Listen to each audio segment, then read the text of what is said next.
एवढा मोकळा सुटसुटीत राईस होतो. तुम्ही तांदूळ कोणता वापरता, कुठून घेता आणि किती वाला घेता ते आम्हाला सांगा. तर व्हिडिओच्या शेवटी मी नक्की सांगणार आहे. व्हिडिओ स्किप न करता शेवटपर्यंत बघा. कुकरमध्ये तेल गरम करून ना त्याच्यामध्ये खडे मसाले, ठेचलेले लसूण, हिरवी मिरची आणि कांदा चांगला परतून घेतला. नंतर त्यामध्ये बटाटा, मटर, टमाटर टाकला, कच्चे शेंगदाणे टाकले, परतून घेतल्यानंतर त्यामध्ये घरगुती मसाला, लाल काश्मीरी मिरची पावडर, धना पावडर, गरम मसाला, हळद टाकली, परतून घेऊन कोथिंबीर टाकली, स्वच्छ धुवून घेतलेली तांदूळ टाकले, मिक्स करून घेतलं चांगलं.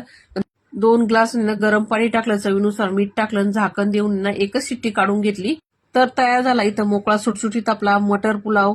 तर मंडळी मेसमध्ये आज मी बनवला होता.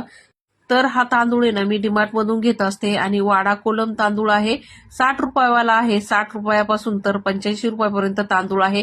तुम्ही कोणता पण घ्या, एकदम मोकळा सुटसुटीत राईस तयार होतो. चला तर भेटूया दुसऱ्या व्हिडिओमध्ये. धन्यवाद.